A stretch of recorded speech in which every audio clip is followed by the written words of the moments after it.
You're listening to First Paso.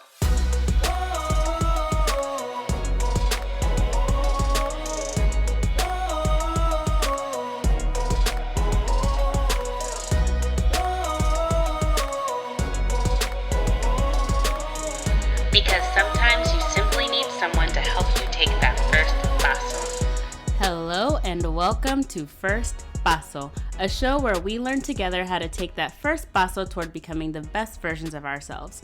My name is Candace Olusola, and in today's episode, we're going to be talking about novel coronavirus from the perspective of students in high school, college, and in professional school programs, including myself. And the reason why we're doing today's episode is because I think there's quite a bit of misconception out there right now about what students are going through, how they've been affected by the quarantine situation, what's actually happening in this transition period, and what they're thinking, and a whole bunch of other things related to COVID. So we're going to have a huge conversation with a group of students about it and really just kind of figure out and see if there have been any connections that we've made, if there have been things that have been bothering us that people don't realize have been bothering us, just so people can get a perspective from different students from across the U.S., what's going on with us here. And so I'm actually pretty curious to hear what other students have to say, because I know what I have to say about what's been going on about coronavirus, but it'll be really interesting to hear from other students as well. Today I have, how many of you guys are there? I think there's 7 of us total, and we're all from different schools and different programs. Some are graduating seniors as well, so we'll talk about what they're going to be doing in the next year. But we'll all introduce ourselves in just a moment, but I just want to take the time to welcome you guys for being on the show today. I'm super excited to talk to you guys about what's been going on since March and how it's going to affect us for the rest of this year going into the following school year. So why don't we all just state our names, what grade we're in, what our school is or what program we're in, where that school is located. And if you're a graduating senior, you can actually go ahead and say what school you graduated from, as well as what school you're going to be attending next year. So Zach, why don't you start first? My name is Zach Cates. I'm a graduating senior from Apollo High School. Next year, I will be going to Northern Kentucky University to major in musical theater in the BFA program. Hi, my name is Dakota DeGraw. I'm currently now a sophomore in college at Kentucky Wesleyan College for music education. Hi, my name is Sydney. I just finished my sophomore year at Southern Adventist University in Chattanooga, Tennessee, and I'm studying biochemistry. Hello, my name is Evan. I'm an undergraduate student at the University of Kentucky, and I'm studying history. Junior. He's a junior. I'm Candace, and I am in the George Washington University Milken Institute School of Public Health in D.C., but I'm an online student, and I'm in towards the end of my first year of that program, getting my master's. Hi, everyone. My name's Kafaya. I am a 4th year student at University of Kentucky College of Pharmacy. And I'm Genevieve Fauna. My friends call me Jenny. And I just graduated from the University of Kentucky College of Pharmacy. And next year, I'm don't have any postdoc plans. I'm just jumping in and being out there as a community pharmacist. Awesome. Thanks, guys. So let's talk about this entire experience. We've kind of been forced into this situation, and I know everyone's been forced into this situation, but it's been different for each student, and so I kind of want to talk a little bit about that. So actually, I'm going to go around and ask people kind of what was happening during the time that your school decided that you probably shouldn't be at the school anymore or be attending classes. So Evan, why don't you go first? Oh, okay, we're going to start with me. That's fine. It was actually kind of weird for my start because it all happened within the span of like a day or two. So there were emails obviously sent in February, March saying, hey, there's like this like virus thing going around. We're not sure if we could still be here. We'll keep you posted.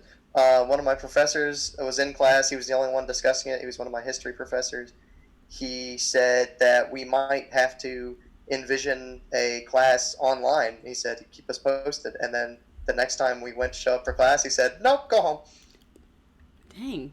Yeah. And that was like second week of March for UK? Yeah.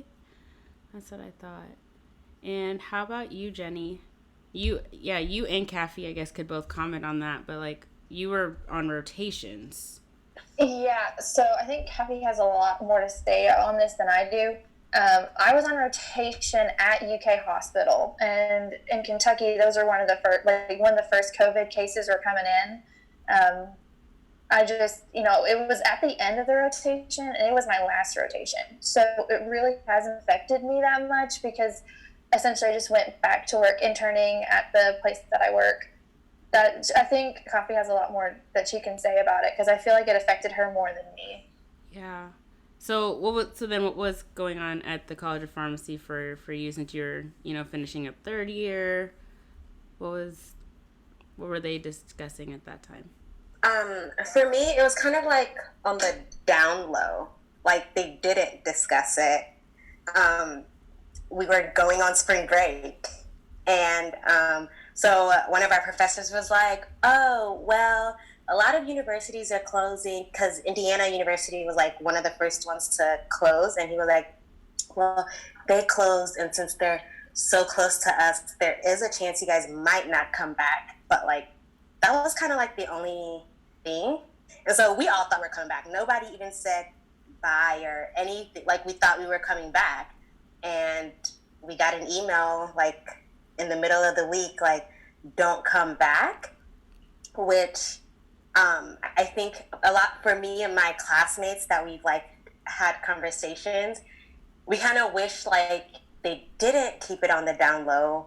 I don't think they did it intentionally. I just think that they probably didn't have the time to process it either.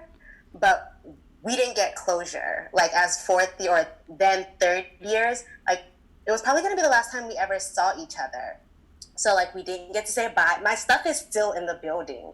Like, so, so there was no closure. There was no, our last time we're going to see each other thing and stuff like that. So that's been like an interesting transition where like we all had plans of how we were going to celebrate our last exam together, last time seeing each other, things like that.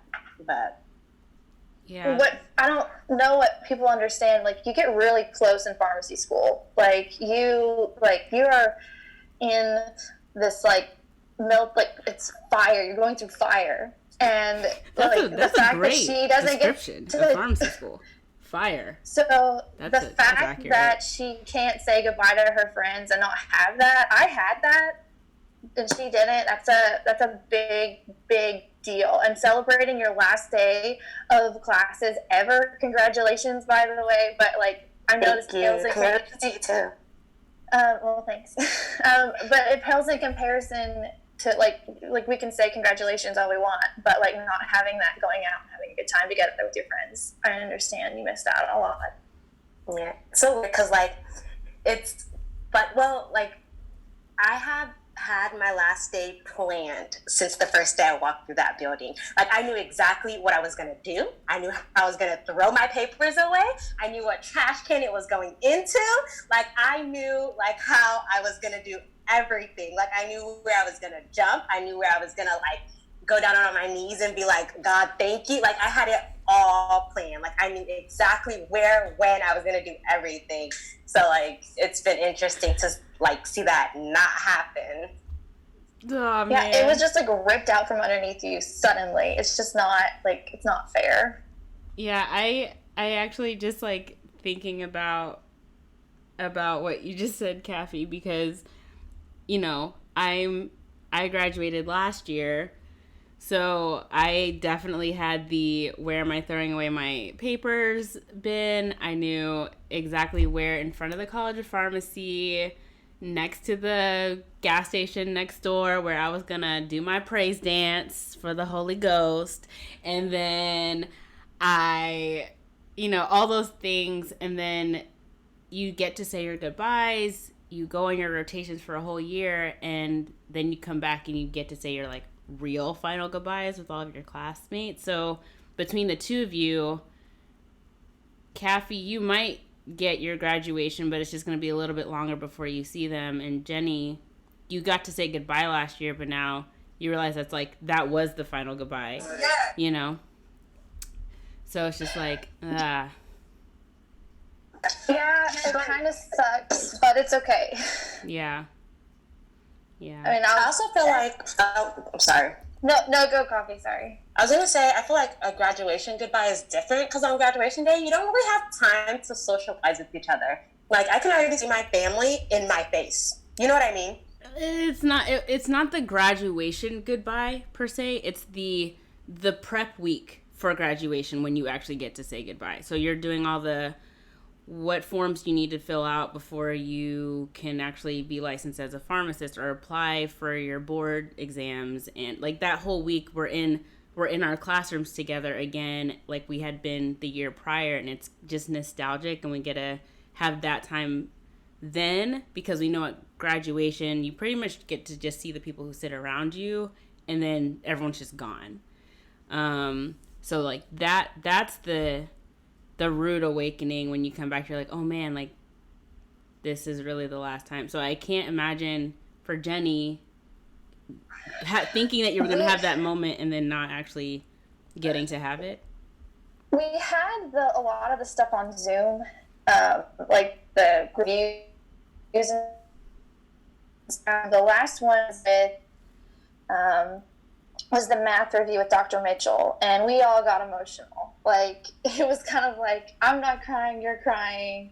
Like, and for those of you, you don't know Dr. Mitchell, but she just like had like a last blessing over us, and it just got really, really emotional because, like I said, you get really close to these people. Like, it's these people that it's like a tighter knit than high school. So what I feel like, because it's like an even smaller class size for me. But it was hard, and you kind of have this empty feeling after it because like it was only like a few minutes. But I mean, I always say it's okay because I feel guilty about having all these feelings, if I'm being honest, because I know all this is like for the better good and it's keeping everybody safe. But still, it's like everything's gonna come out okay. Everyone's gonna be fine, but it does feel empty. Zach, how about you? Because I know you're a graduating senior, and you have this idea of how you're going to spend your last couple months with your friends, getting to say bye to your teachers, make sure you write in each other's yearbooks, make sure you take those final selfies with everybody. Like, I mean, what happened for you? Because I could assume it's kind of similar to what they went through, but also different. Oh, buddy. Oh, man. I have a certainly unique perspective compared to a lot of high school seniors right now. My dad is a nurse, and my mom is a molecular biologist. So she's kind of like what Sydney's going into. My parents have always encouraged me to pay attention to things like that. And I've always, because they're both scientific minds, I've always been, whenever I don't know something, I research it. And I look into it and I find out as much as I can about it.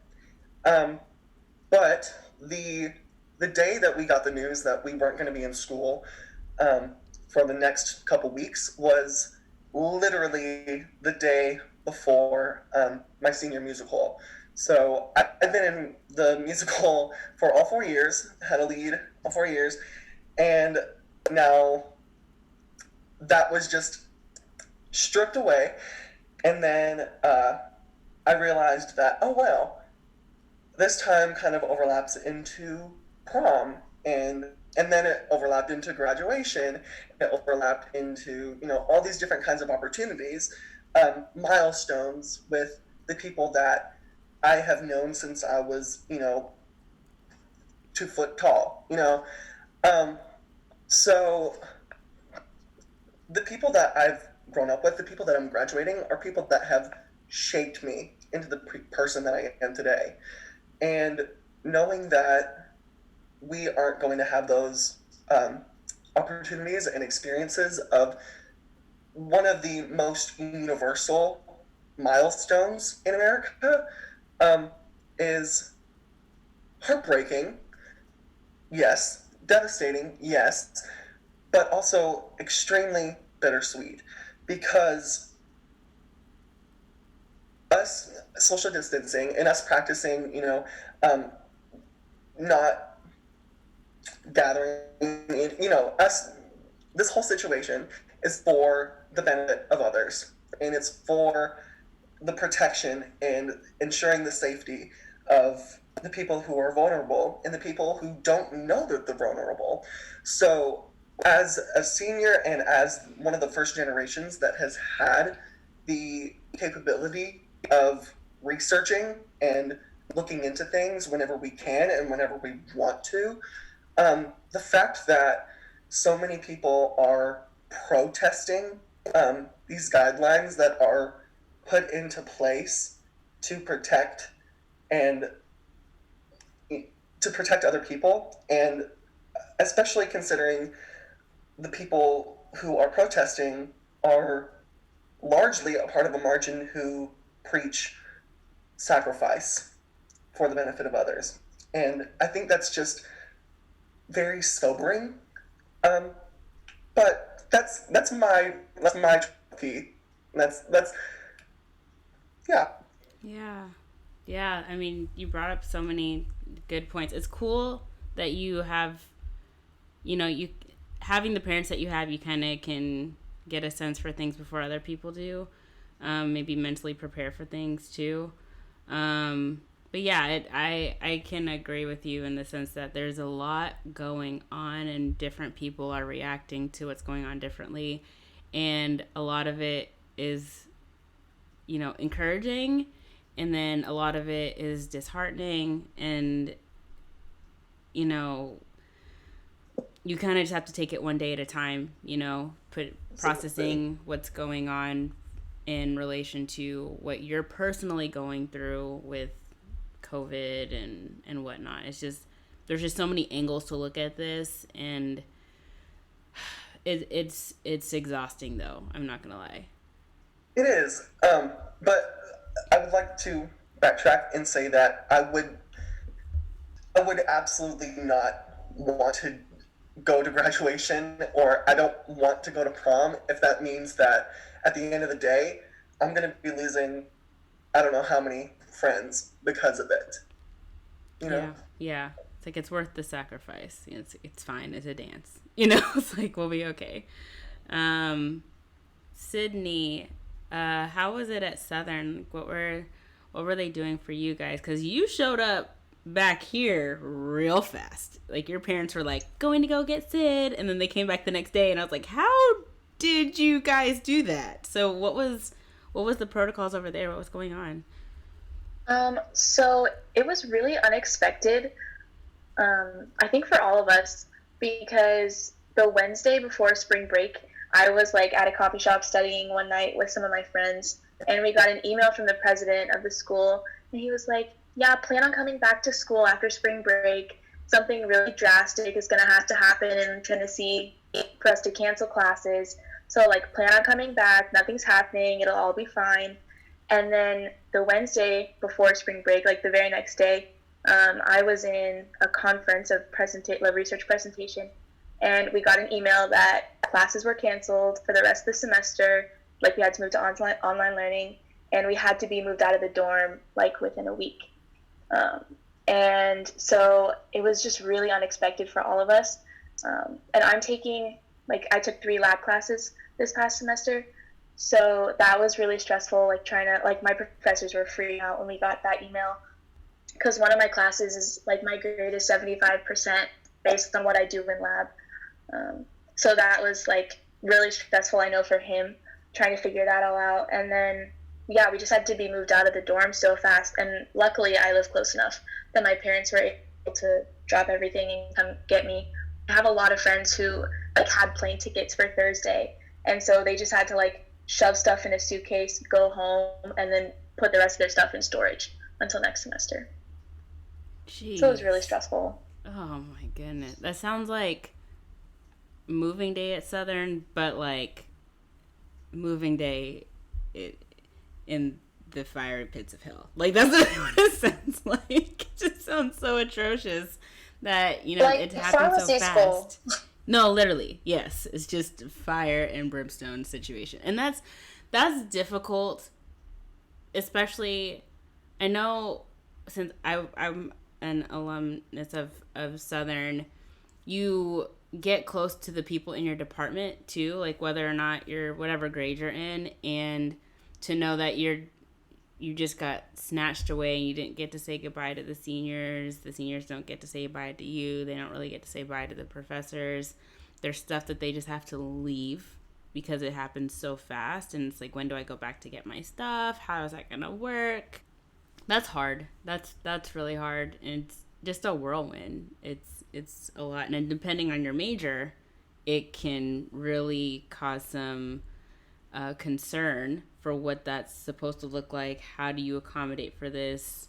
Do we not, and then try again next year? I mean, there's so many options that I know as students, you guys are trying to process, and then professors trying to freak out, or like trying to figure it out, and they're freaking out about it because it's so much to try to think of so quickly, and trying to find programs that might be able to accommodate the labs and the different courses that are more hands-on.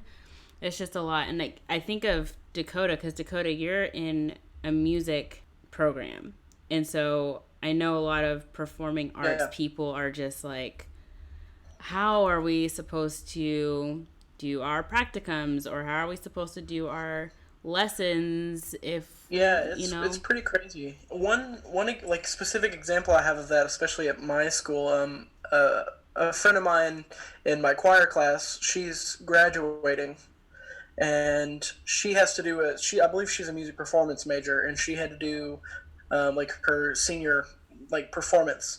And what she did, she composed a piece, and she was going to have like a group of us perform it. And so this was already after like schools have closed and everything, and things have just kind of shut down. But KW kept their buildings open, but we were just having online classes. But students could still stay on campus and stuff. That eventually ended. But there was a little time period where there was just kind of like a quarantine area, essentially. But we were going to rehearse and still have to perform it because we had to like record it for her. But eventually she just wasn't able to do her senior performance because we weren't allowed to meet up. Yeah, eventually, like, we were meeting in the choir room after all this was kind of going on, and we only got to meet once, and I don't know what she did for her performance, but oh no. that I know of, she wasn't even able to do her senior recital. I hope she's still able to graduate. I have no clue. Yeah. But, man. Yeah, and everything, like, for specifically just for a music major, it's weird because I'm a vocal vocal emphasis, and typically every day I'm doing something music related or have a rehearsal. I'm in 3 different choirs. I take voice lessons every week. So I'm usually always at the school, usually doing something, usually in groups. It's all like music and singing is all group related. And that's, in terms of what's going on, is the most dangerous situation you can be in, to be in groups, like large groups singing, and we couldn't do that anymore. So all of our choirs had to cancel. We were just at the cusp of being able to perform with the symphony, doing a piece called Donna Nobis Pacem. It was so much rehearsing, like every week. It was so fun, and just got ripped out right from under us. Had our school choir performance, and then of course at the church that I sing at, We couldn't do congregational singing anymore. So 3 different choirs, including my solo performances that I couldn't do, that I was no longer able to do after putting hours upon hours of rehearsal into, just not possible to do anymore. Which, I mean, at first I was really upset, and it didn't really come to me how important those things were to me, how important all those connections were, and really just getting ripped away from them. It really makes you think, like how big those majors, like how y'all are with pharma. I'm sure, I mean, those connections are huge, and with music, you create such a large connection with those people, and when you can't see those people and you can't make music together anymore, it's the most heartbreaking thing in the world. Music is what like brings us all together, and yet there's no music we can make. um, but in the end, I realized that I mean, it's definitely a good thing for the world to kind of take a step back, not only for everyone else, but for ourselves, and for us to think, and to think about what is important to us, and why it's important to keep the people safe that we're trying to keep safe, so we can come back together and make music, so we can come back together and meet our friends from school, and so we can have those connections later, so we're not risking ourselves now. I realized how important all those choirs are to me, and it's just it's been a good kind of a rebreather, essentially, to really like step back and think. Yeah. Yeah, everything you said, I had pictured probably being the situation for music. And I majored in French horn performance in high school, and so I know what it's like to be in the music department all the time with the same people, whether you're practicing or not. It's just like your hub, and you bond so closely on a familial level, and the idea that you don't get the time to, say goodbyes, or even make the making music together part is what I had closure leaving my program, and it was still difficult knowing that I would probably never make music with all these amazing people ever again. So the idea that it just comes upon you, I that's been heartbreaking for me to process, for people who are in the arts as well. Zach, did you want to say something about that? Yeah. So I think it's important to realize that what do we do whenever we're bored in quarantine? We create, and we express ourselves. Yep. Like we either draw, or we sing, or we listen to music, or we watch TV, and art is just the binding agent that keeps us all together as a culture. And I think that it's so important to realize what is getting us through this situation. If it's not art, then what is it? Is it your family? Then appreciate your family more. Is it your structure? Is it your routine? Then put energy into that. We've been given the most divine, what's the word? Intervention. Oh yeah. So we can turn over so many leaves during this time, and I think not taking this opportunity to do that is a waste. Yeah. Yeah. I know. This is why I started my podcast now, because I'm already an online student. So I've been in my program since I graduated UK College of Pharmacy last May, and I started my MPH program in June of last year, and it was all online. So I've been online. I've been doing Zoom, and still the difference is the fact that I can't leave my house and go see people in between having to be on Zoom all the time. So you almost feel claustrophobic, even though my classes haven't really changed, the structure hasn't really changed. They just kept pushing because we're not really affected. We're already an online program. But everyone's affected differently, which makes it different. And so that the one thing that I felt was I was able to use as an escape. Finally, I've been wanting to start a podcast, but I was like, I need something else now, and I think I might as well go ahead and start this podcast now and start creating and thinking in a more positive way than what I'm seeing, what I'm hearing, how I'm processing what's going on, how I'm being affected personally, and the idea to be able to help people get through a situation drove me to just go ahead and start something new, you know? It's interesting to hear how every school has approached it a little differently. Mm-hmm. And even some programs, I know y'all went to the Genevieve, and they went to the same school, but each program kind of were reflected differently on how they took it.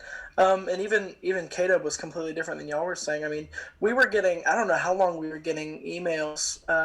It was a couple weeks that we were getting daily updates on if there were cases in the area, or and we just got a new president right when this was happening.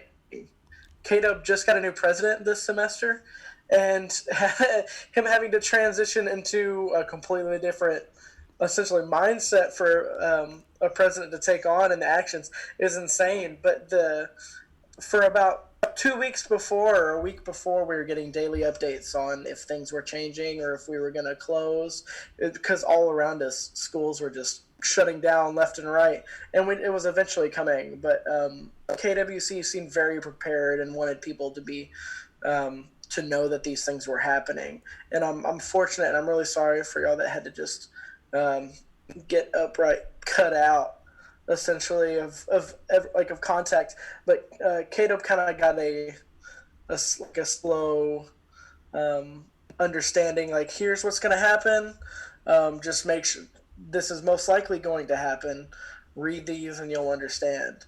And KWC has even been using their facility for people that need a play. I believe like emergency responders, like in the area for COVID. I believe Kentucky Wesleyan has been using their campus as a place for them to live, for their dorms, for a place for them to stay. That's awesome. That is amazing. So then, for any of you guys, now that you're in it, most of us have finished classes. I haven't finished classes, but I'm on a quarter system, so I'm actually, it's midterms for me. But most of you guys, I think all of you guys are pretty much done, or you're going to be starting a class soon, like, because I know some people have summer classes and stuff. How do I ask this question?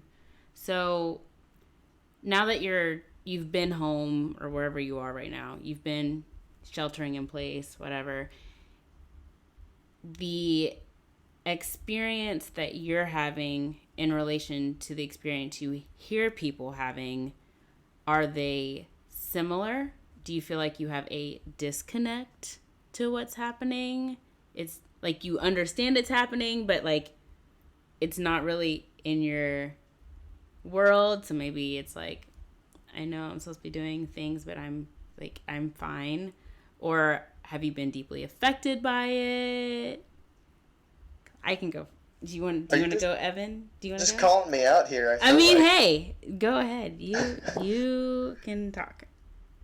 You may have heard from parents growing up a particular phrase: if you don't have anything nice to say nothing at all. There is a counterpart, lesser known to that phrase, called "if you're not suffering, shut up." I know, or at least, like Candace mentioned, I hear that there's a lot of bad things going on. It's a really heroic mindset that people in this Zoom call are having. I know this is an audio podcast, but they're all having things taken away from them, and they're all having to make sacrifices to lead the lives that they enjoy living. And that has not been my experience of it whatsoever. This quarantine has actually been kind of good for me. So I live in Owensboro, And Kentucky. for anybody who's listening and doesn't know Owensboro, Kentucky.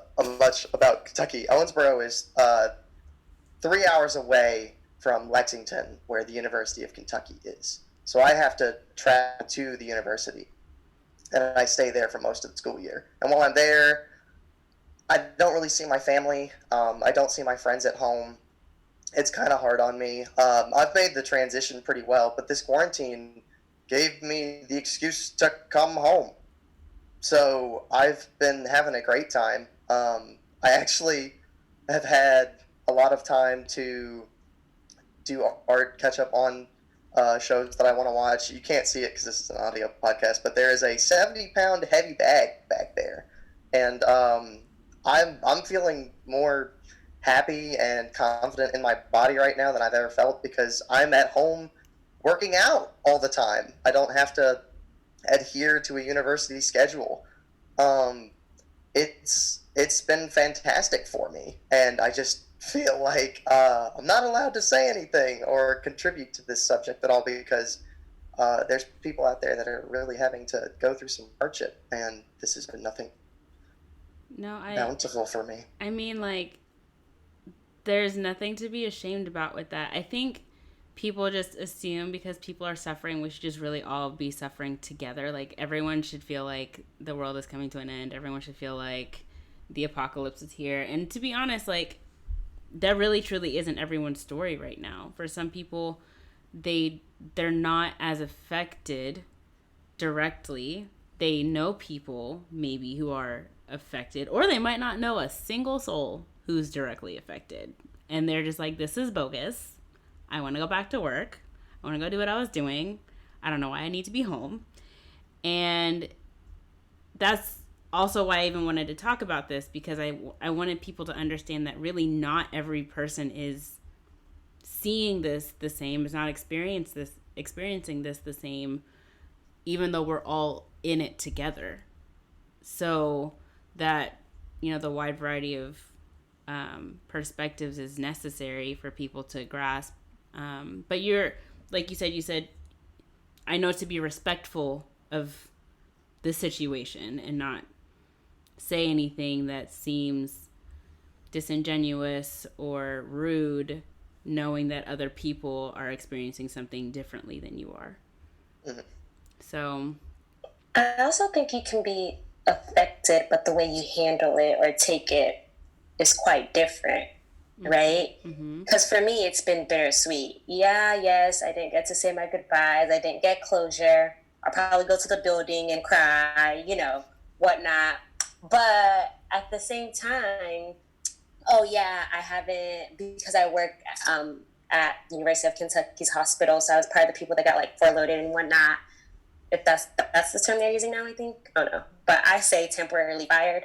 So let's just call it what it is. You're like, really? So like that's a financial change for me. But at the same time, when it happened, I was like, oh, okay. I'm just gonna sit at home and call everybody I haven't called. I'm gonna start painting. I started learning how to edit videos. And I realized a lot of people have had a lot of anxiety being at home. And for me, that hasn't been the case because initially the first 2 days, it got to me really bad. I just sat literally and was like, what am I going to do with my life? Because I've always had a very fast-paced life. And so it was so weird. Like, I woke up and I was like, I'm not going out my door today. Like, that's weird. So it took me a couple of days to adjust, but I had to readjust my mindset. Like, I feel like a lot of people are looking at it as they're held in hostage or they're confined, right? And I feel like you're only confined in your mind. Like, I feel like it's a mind, for me personally, I can't really speak for other people, but I understand that during this time, a lot of people are facing anxiety and fear of the unknown, which is all valid. I feel like I had that stage, but like I had to reset and say, okay, where is the good in this bad?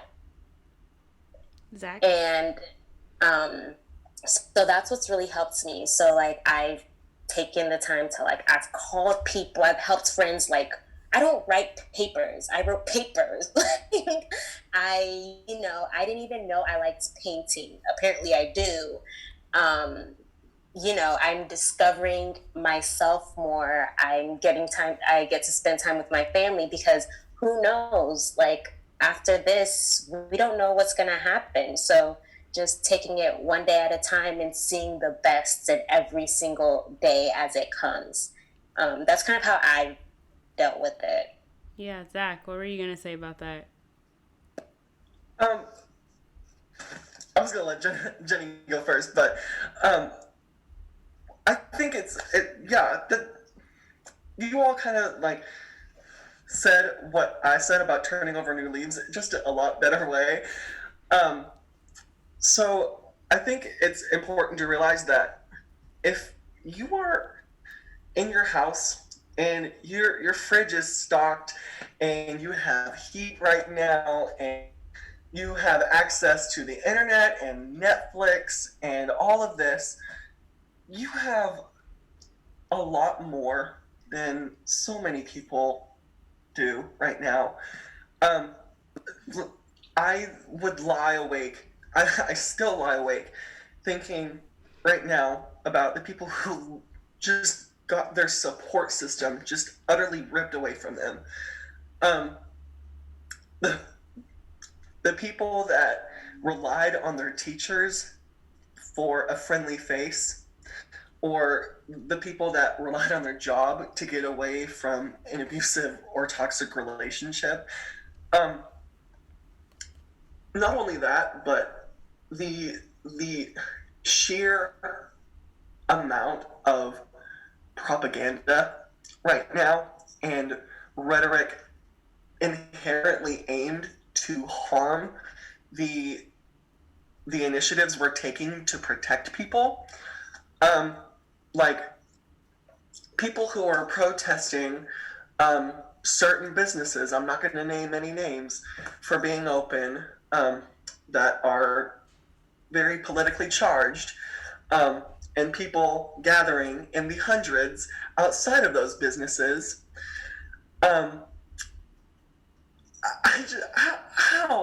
How in the world do those two things connect? I think there's a serious disconnect in priorities right now, and the lack of compassion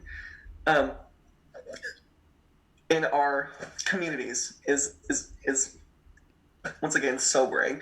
But also, like you said, everyone is affected differently. If my version of having something taken away from me, it doesn't have to be, my structure, but I don't like being at home. I can be sad about being at home. I like seeing my friends. I'm a social body. And there's nothing wrong with being sad about that, but recognizing that other people are literally losing their lives over something like this is important to recognize and do something about. Bro, wow. Y'all, that was like all snaps for a second there. I feel like I have a very... Jenny has something she wants to say, right? Yeah, Jenny, were you going to say something? Before I say something? It was like kind of off, like Zach took it in a different direction. I was just going to talk about how this has affected me. I'm kind of like in the middle of everything. You know how people are saying they're unaffected, but they're affected? Like I have, for some reason I know the reason why. I have this peace that everything's going to be okay. I don't know if anyone else, like, even though this has been rough for everyone, I have this peace that no matter what happens, everything's going to be fine. Like, there's like this big plan. And I have, like, what everyone else was talking about, how they started working on themselves as well.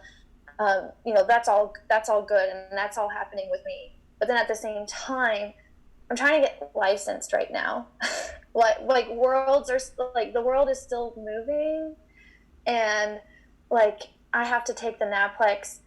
I'm studying, which is what I would have been doing anyway, kind of like what Evan was going with. Like I'm doing everything that I would be doing anyway. I get more time with my son, which is really cool, because that's one thing that pharmacy school has stolen from me is like time with my son. But then I'm still working, and I'm trying to get licensed right now. I'm kind of like in this limbo, and it's like, the testing sites are like half capacity, so I'm gonna have to go to Missouri to take the test. Like being in a place, like it's just there's a lot. Like life is still going, but it's a lot harder than it was before, and it's like you're running through water. And I know that this is like a big tangent from what Zach just said, and I don't want to take it away, but like that's just how COVID has been for me, has been this like really weird, awkward, peaceful feeling, and learning all this stuff, but at the same time, a constant struggle.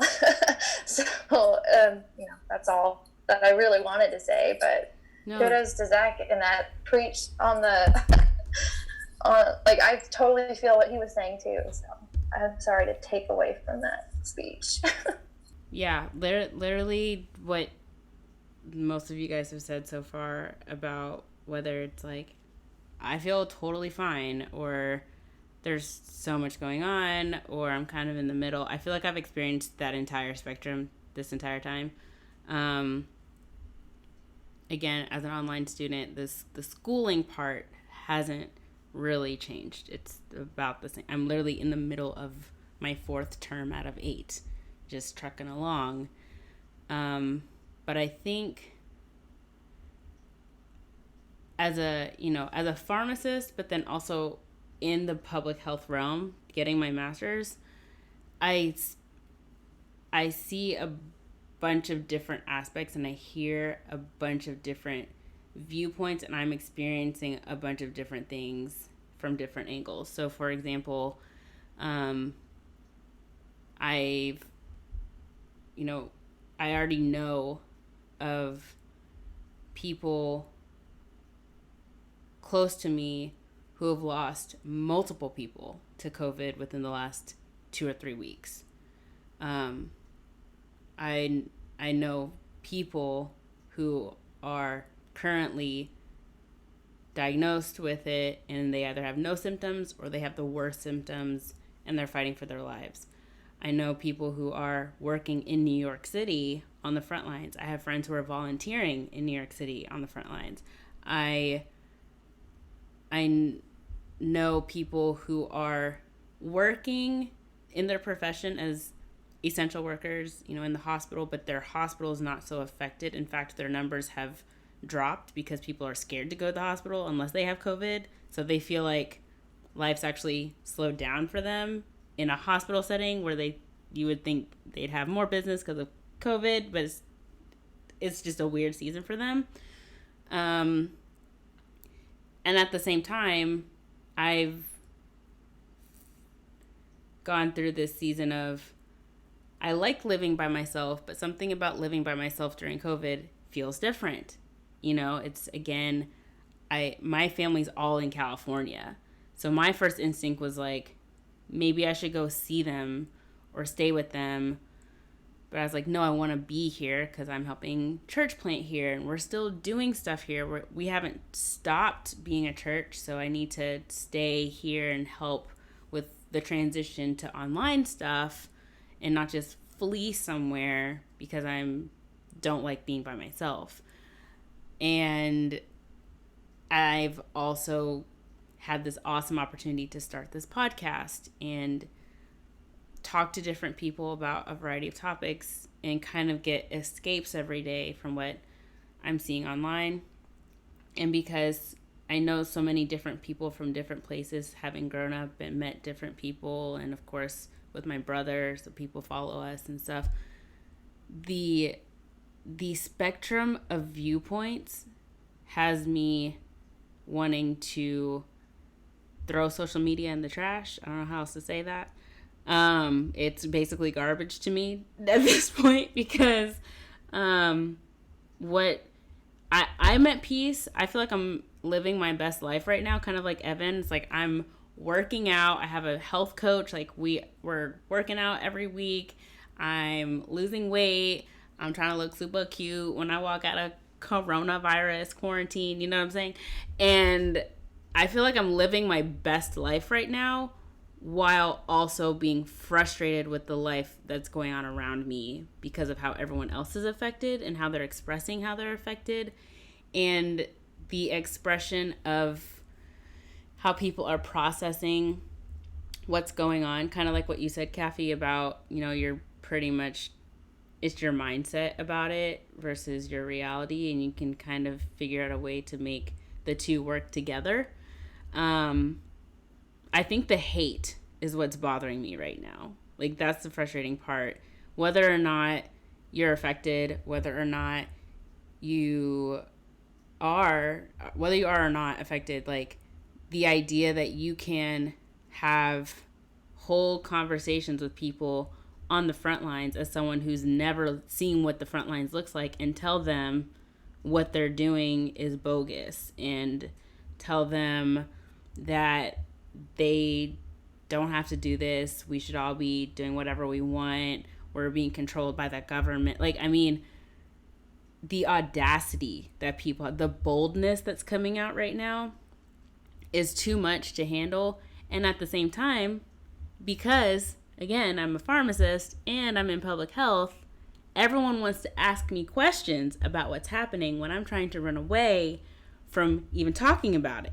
So I'm in this season where I can have escapes if I want to, but if I even open like my Facebook Messenger or WhatsApp or Instagram, my inboxes are saturated and my text messages are saturated with, is this real? Is this a secret? Is this? What do you think about this? Are they teaching you things? Are they telling you guys to stay quiet so you can like make money? And I'm like, what is, everyone calm down. Everyone chill out. Okay? I just need everyone to stay calm for a second. You're making me overwhelmed over things that I was never thinking about. I don't want to think about. And I, at the same time, want to try to step in the shoes of people who are protesting. It's like, I don't like how you're protesting, but I have to think about, why are you protesting? If it's not your reality yet, it looks crazy.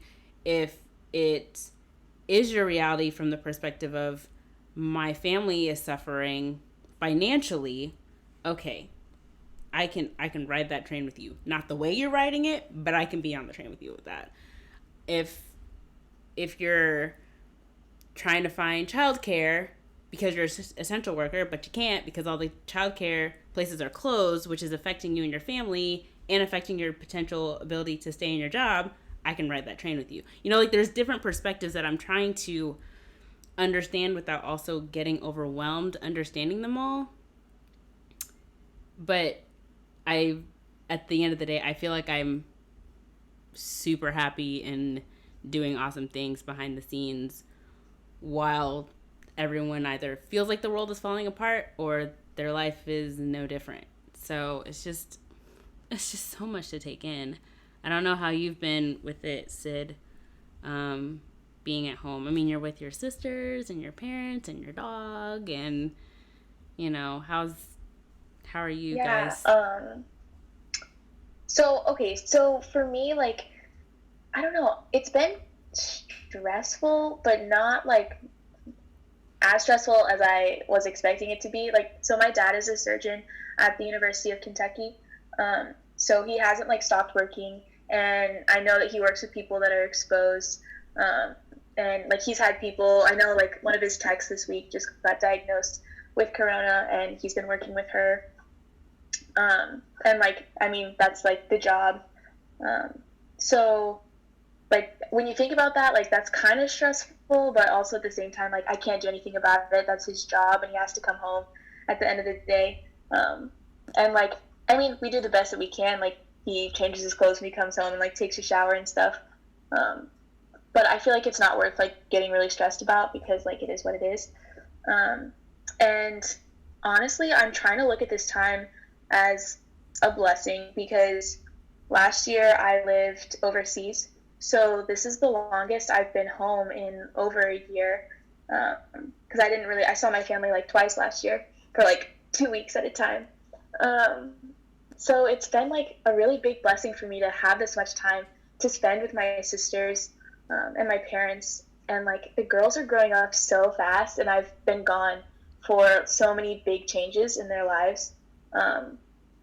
So I'm really happy that I can be here with them and like get to know my sisters a little bit better now that they're like teenagers. And one of my sisters, she's turning 18 this summer, and I've missed like the past 2 birthdays because I was in Asia, like having a great time and like doing lots of cool things.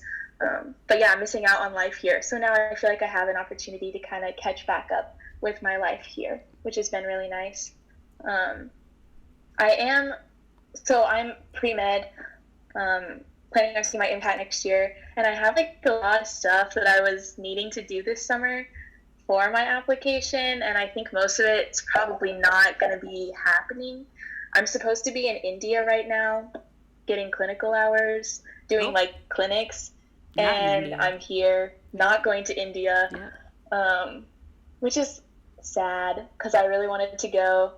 And it was going to be like 80 clinical hours for my application, which is like pretty much all that I need, I was going to finish in like 2 weeks.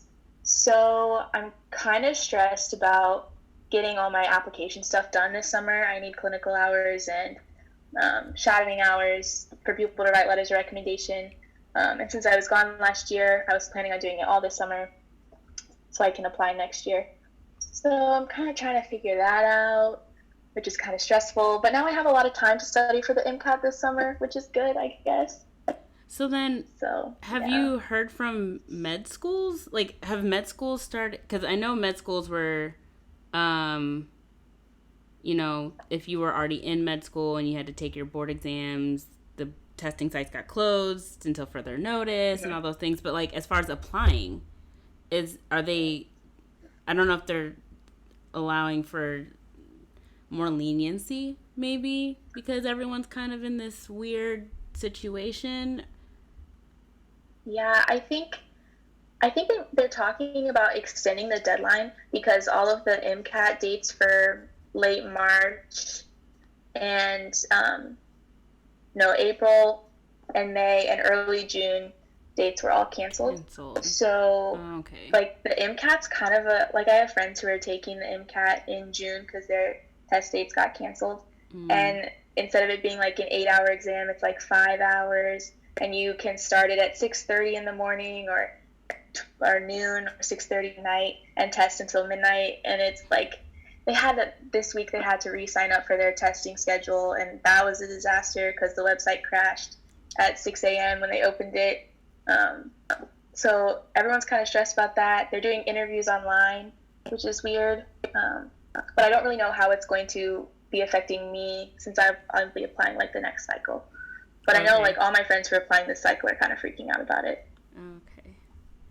Well, I have one last question for you guys before we end this episode. And that is, and I want you guys to be honest about it because I have a lot to say about it, but I want to hear from you guys.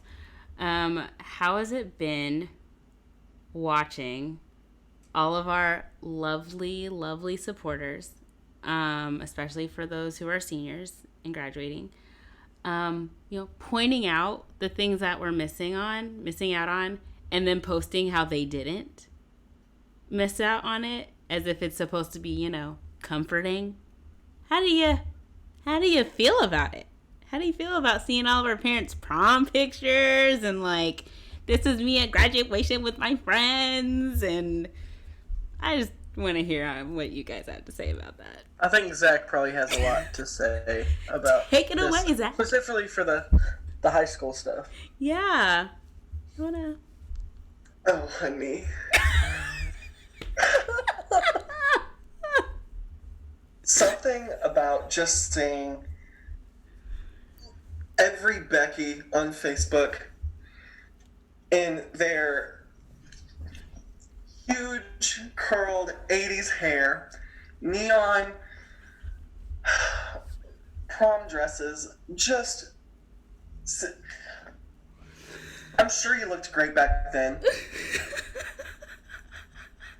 And I really don't mean, I am not one to be rude. I'm not one to say mean things. I'm not one to put anyone down, ever. Facts. But I'm also not a violent person, but something about just seeing all of these, in honor of the seniors who didn't get to experience prom and graduate, that is not helping.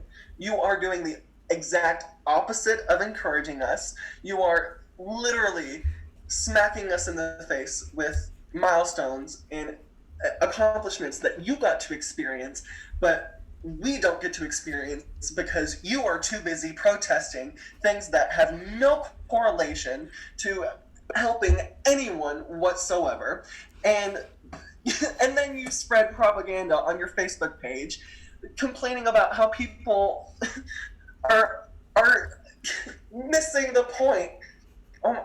It is infuriating. It is absolutely maddening. I deleted Facebook, I deleted Twitter, I deleted Instagram because I'm just exhausted from seeing the complete disconnect of how to help people. If you want to help us, use this time to become more compassionate. Use this time to become more empathetic. Use this time to actively seek to understand the perspectives of other people. Use this time to walk in the shoes of others instead of looking back on the things that you should be happy about, because we don't get that. Boy, you better preach a word today. That was awesome. I'm crying. That was so good. But that is exactly how I feel for you guys. You can hear the passion in his voice. Yes, he went in. That's why I'm in musical theater. All I have to say about that is I've already had a graduation. Like I had high school. Like this is my third college degree. I walked from when I got my bachelor's. So I'm not really missing as much as Zach is. So I feel you there. But Candace, thank you. And the class of 2019, thank you for not doing that, because that would have broke my heart. No. Mm-mm. I mean, I was like, let me just focus on the fact that you guys finished your classes. I'm so proud of every single one of you. But me reminiscing on my graduation, as much as I would love to, I'll just reminisce all here in my lonesome and just, good job, Candace. You did it. I mean, I feel like the things that made made me feel the best was getting the text messages on the graduation day. Thank you for graduating. Not thank you for graduating, but you know what I mean? This is difficult for you. Congrats. We love you. We're here and supporting. All personal, by the way. Not on a social media. Oh, look at me. Look how awesome I am. And look at things that I've had. This is all personal, one-on-one things that made it for me. None of this I'm going to show how kind and compassionate I am to these seniors by rubbing in their face what they're missing. Right. So that's my little spiel on that, Zach. Yeah, that huge thing. Yeah. It was a huge, just a huge thread on Facebook, just in honor of seniors who started that prom. And I don't know, but it just seems backwards. In honor of seniors who can't get these, here's my photos of me doing it. It just doesn't make sense. What senior is going to look at it and be like, "Oh, thanks"? So that's just a slap in the face. You're posting a slap in the face on Facebook. That's what over and over and over and over and over again. It's actually endless. It's still happening. And it's May, so I'm concerned. The amount of times I remember clicking the share button and just voicing, "Hey, does this make any sense to you guys that are posting this?" Right. I've kept mine up solely so I could just be one of those people that tries to defend it. It just doesn't make sense to me. Yeah. Mm-hmm. I've definitely learned that's one thing over quarantine is to speak my mind more. There's so many things that just don't make sense to me, and I've always been the last couple of years I've always been really good at just keeping my mouth shut. But I've learned that sometimes it's good to feel uncomfortable and to voice those opinions. If you have to show yourself sometimes, and I never did that before this. I've always kept things quiet, but I learned that sometimes it is good to voice your opinion. Of course, that can be filtered, but I'm sure you understand what I mean. Yeah. It. You guys are so funny, but I literally the passion that you delivered that PSA to the people, to the gente, was great, because that's exactly how I've been feeling about it. And in my head, I kind of thought like you, like, why are we? Who texted the like PTA group and was like, guys, this is it. This is the thing. They're gonna love it. They're gonna be so excited to see all of our senior pictures. Like, oh my word. Yes. Thank you for coming up with this. Let's start tomorrow and do it all the way through coronavirus. Like, okay, Karen, take a step back. Sit down. Right. Like, go lay down somewhere. What are you doing? I need you to go sit down, chill at your house, and please stay off Facebook. I think you're making an excellent point there about people who is at this PTA meeting thinking, yes, this is exactly what they want to see. They want to see stuff we did. But I don't really have anything that I'm missing out on right now, and I got to do all, so I'm not going to bore everyone with all the things that I got to do once again that we just complained that we didn't get to do. Instead, I'll take that time slot, and I'll say, actually, I would love to drag it back to something you said earlier about people being, and some of that, people being hateful. I feel like that's not as accurate as it could be, because just did you say people being hateful? Is that what you said? Hateful. Oh, okay. Yeah. Like, I don't know, intentionally breaking quarantine because they think aliens run the government or something, and that coronavirus isn't real. And it's, I don't know, it just sounds kind of tinfoil hatty to me. I think what you're joking about the PTA meeting is a lot closer. It's apathy. It's self-centeredness. Wow. It's not people looking at others and saying, oh, is this an opportunity for me to help them? Like, they're just looking at their own lives and going, that would suck. Hey, remember when we went to prom? So true. It's I don't think it's as evil all the time as hate. I think there's certainly some of that involved, but it's just important to recognize that, carelessness and hateful are different, and that even in my own life, just seeing how good I've had it, it would be really easy for me to turn around and say, oh, y'all just moaning, complaining, shut up, because I haven't had that experience. Right. So try to be nice, not bore you with my prom stories. No. But you realize that, but you have the understanding that things are happening. You're not, just because it's not happening to you doesn't necessarily mean that it's not happening to other people. And I think that's the perspective that some people have that you don't, is that, well, it's not happening to me. Everything is all dandelions and roses. I mean, what the heck is going on? So let me go back to work. Yeah, everyone wants to go back to work, but you understand that things are happening and that things are indeed affecting people, and that we should really take our time. But people are just like, no, open up. What the, like, you don't have that opinion, which is still, I mean, leaves you justifiable. So Okay, this is like a slight tangent, just like slight but still connected. That very statement that you said of because you're not experiencing it doesn't mean someone else isn't. That's how I feel right now. That this, for me, I feel like this is the, and now you know what it's like to be in the Black Lives Movement every day. Like, that's how I feel. I'm like, welcome to my world. Now, how do you feel? Wow, that's like the worst. That's us on a regular basis, except we can't get away from it. That's the difference, you know? And it's like, I'm wanting people to make that connection, and yet they're not. It's actually and stuff is getting still worse. happening. It's getting worse. Situations are still, I mean, what's going on right now? I can't remember his name. I feel so bad. Oh, Ahmad. Yes, Ahmad. That is just, whew. It is, Yeah. You know, it grinds my gears. Yeah. But there are Facebook groups defending people in those situations. It just doesn't, like, stuff like that still happens even, like, It's a lot. Yeah, Zach. Um, kind of what Jenny said, the sheer disconnect and the lack or the sorry, I'm fired up. I'm not gonna lie. This is a hot topic, y'all. This is a hot topic. This pandemic, this quarantine, you have so much time to focus on yourself right now. Any other time that you interact with any other person, there has to be a certain degree of, I wonder what's going on inside their head.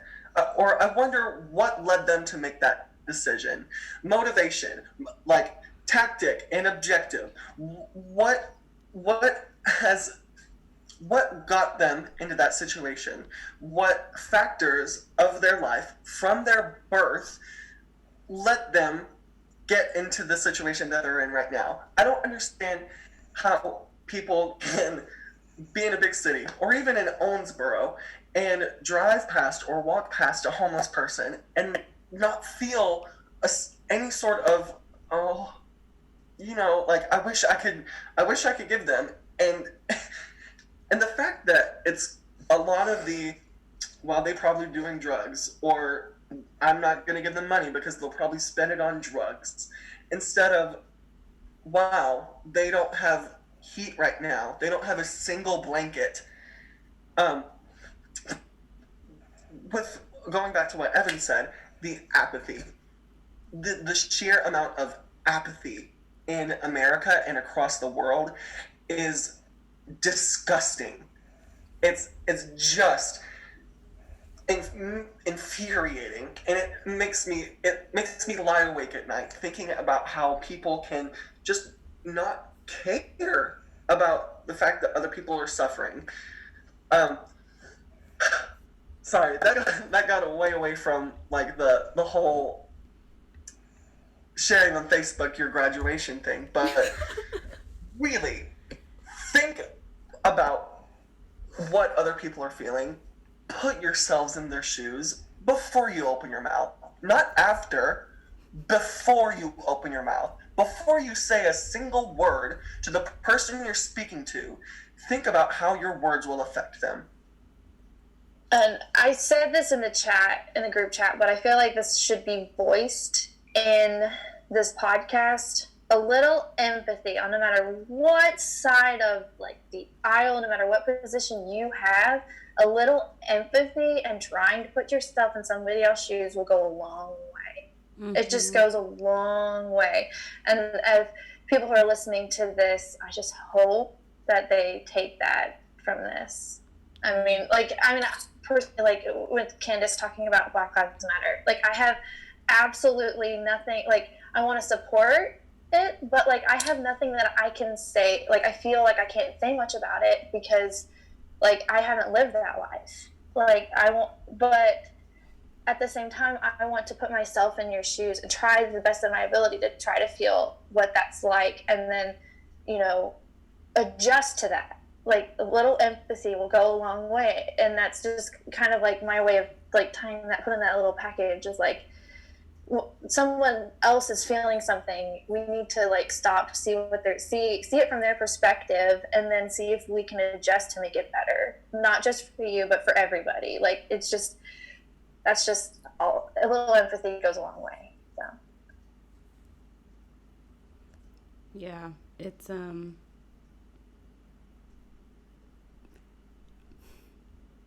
it's sad to see how egocentric we are as a society, to the point where in the time of a pandemic even there's still, like, it's not that it wasn't there before, but it's just been magnified to the nth degree, this inability to reach across the table to even see that there's an other side of the table. That's been so, that's the part that makes me not want to talk to people online or associate with them, because you guys know me, I love everybody, and I always want to understand how people work, why they think the way they think, how can I change myself to at least empathize with you, even if I don't agree with you, knowing that this is something that's personal for you and difficult. Like, how do I approach this in love and at least be an ally in some way, shape, or form with what you're going through. The fact that there's so many people who are incapable of doing that, or not even that they're incapable, they're choosing not to. It's a choice that they're making to not appreciate what they have, appreciate the situations that they're in, or just empathize with people who are not experiencing what they're experiencing. It sucks. Like, I don't know how, you can't sugarcoat that. It sucks.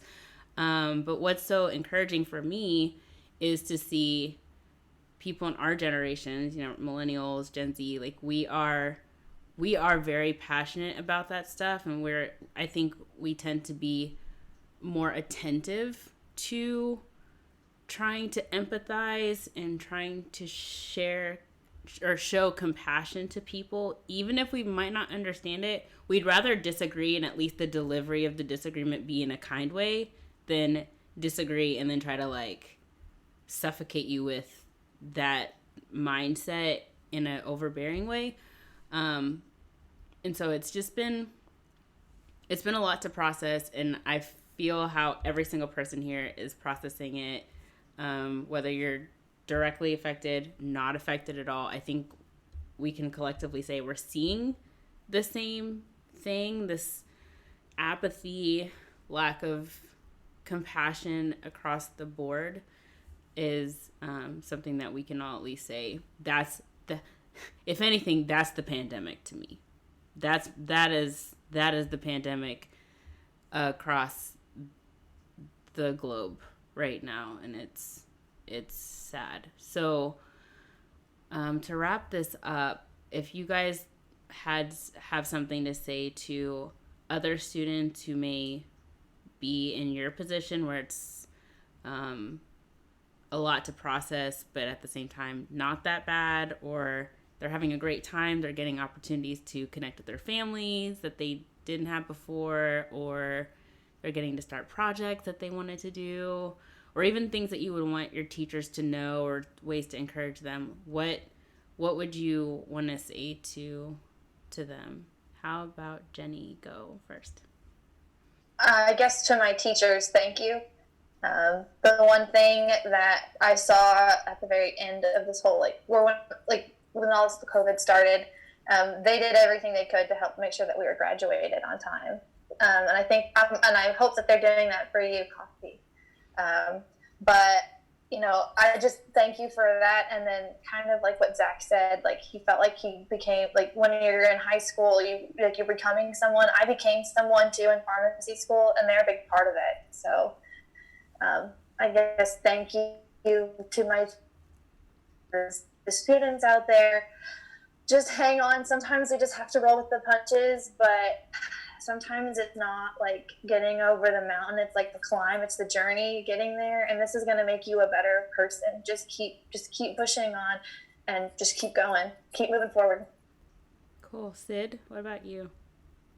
I would say to my teachers, thank you for being willing to help in any way that they could and they're able to for this semester and for next semester. It's been a really good experience getting to know them better through this. I feel like I've gotten to know all my professors better through this experience. More time to talk about things besides school, which has been really nice. And then I guess to all the students, just communicate with your teachers, with your fellow classmates, and we can get through this together if we all stick together and are willing to help and we just try our best to understand what each other is going through. Yeah. How about you, Kathy? I feel like I am so grateful for my school as a whole. Like the teachers, the non-teaching staff, like just probably even the community, because everybody has made themselves available. Everybody, like, I felt like this situation has allowed me to see people in a different light.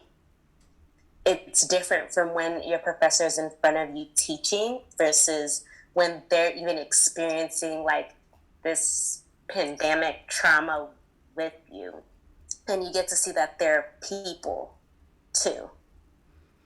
That even though they have all these many letters behind their name, they're still humans and they're going through the same things you're going through or been there or just now getting there. You know, like everybody has a story. But with all that, I think it's very important that as a student, no matter what phase you're in, enjoy that moment because you're never going back. You're never going back to elementary school. You're never going back to high school. You're never going back to undergrad. Seize the opportunity of every moment and fully enjoy it. Like, don't live a world of like, what if? Like, try it now. Do it now. Experiment, especially with all this time we have. At least try your best. I would say, like, just try things, do things. Don't have regrets or say, I wish I tried or only if, is my advice. Cool. What about you, Zach? I guess my closing statement is, if at one point you find yourself valuing your own objectives and goals and wants over being a kind, compassionate, good, and considerate person, I think you should take some time to realign. And I think this quarantine, this pandemic is the best opportunity that we've been given in our lifetimes to do that. Also, on behalf of the class of 2020, everyone else in the world, at least in America, get ready.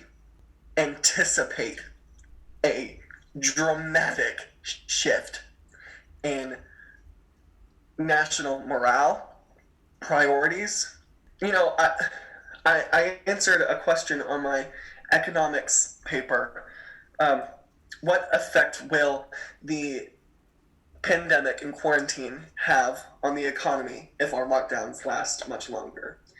That's the biggest question going through so many people's minds.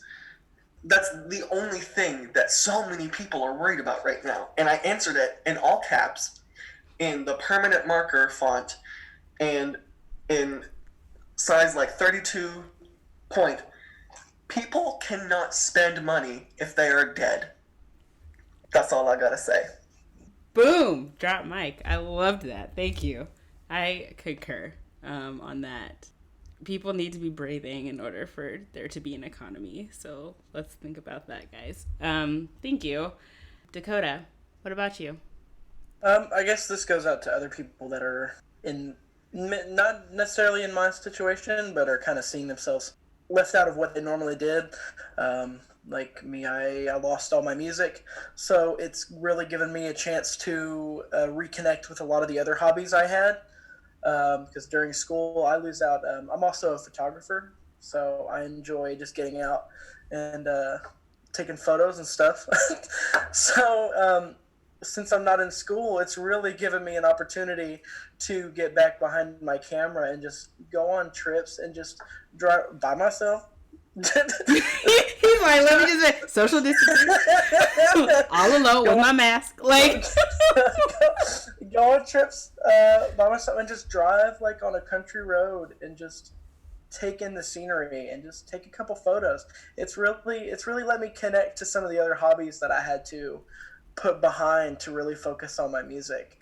And so if you're in that situation as well, just think like what did you enjoy in years past if you're so busy? Like what are the things that brought you happiness?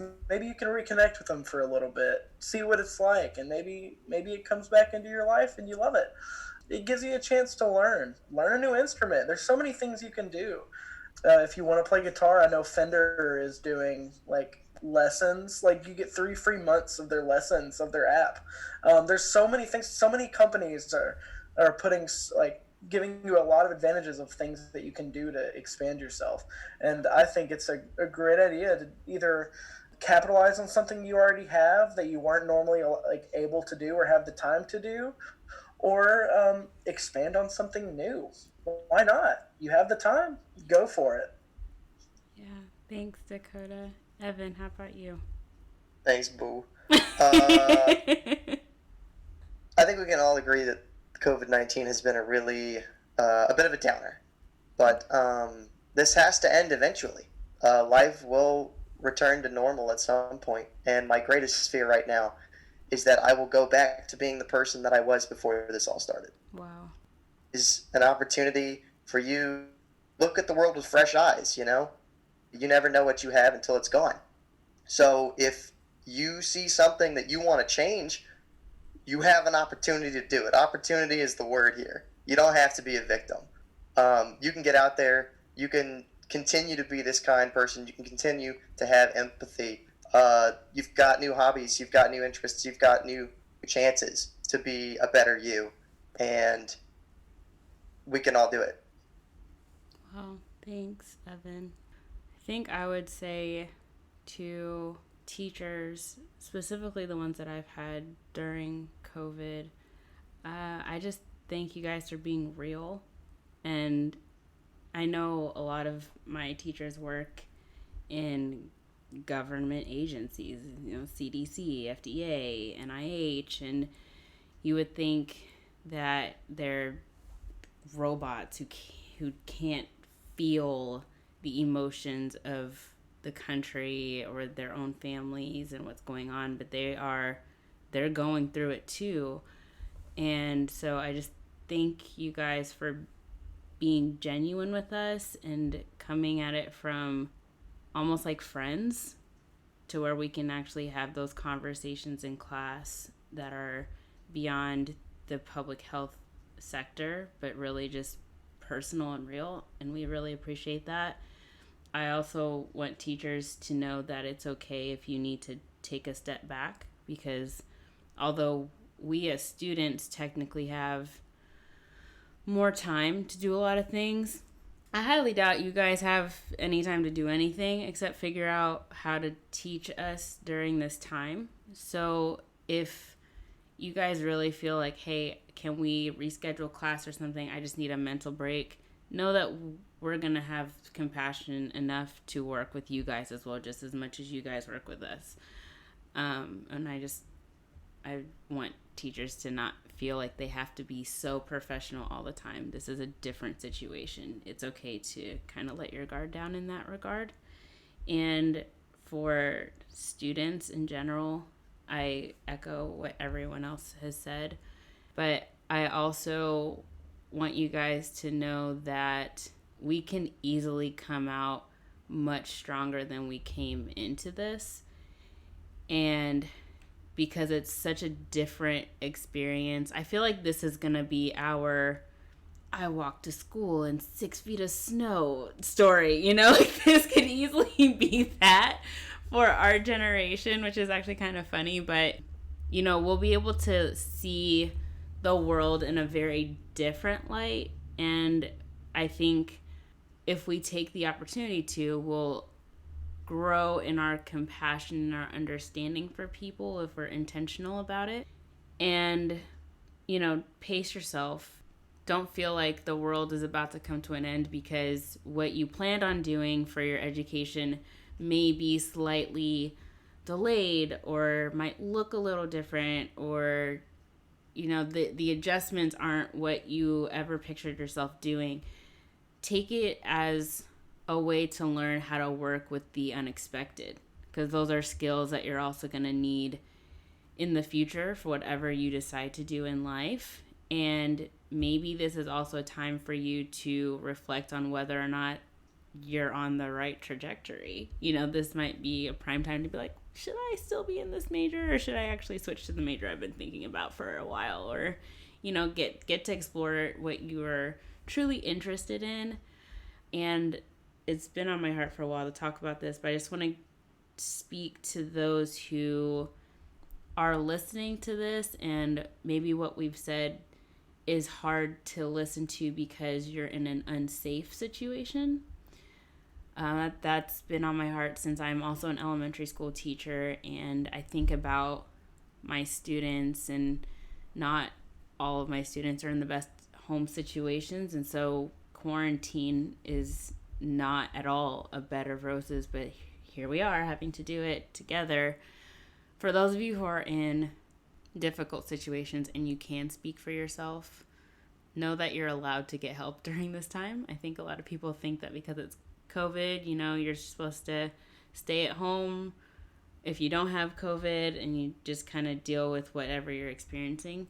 Know that you still can reach out and get help from people, and coronavirus or not, people will be willing to help in the different situations that you're in.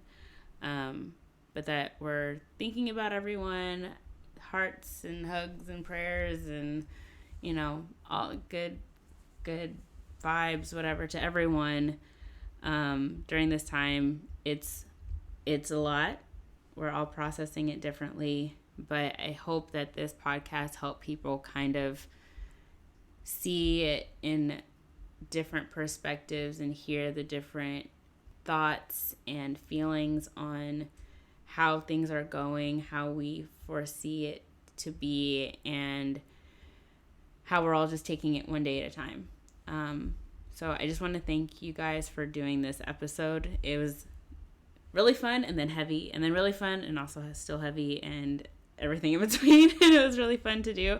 And I hope you guys take care of yourselves. I hope you guys take care of yourselves and enjoy your time, your transition time. I mean, Zach, you're about to go to a new program. I don't know what is going to happen towards the beginning of the year. Everyone's still figuring that out. Regardless, you're going to have a great time in your program. Enjoy that.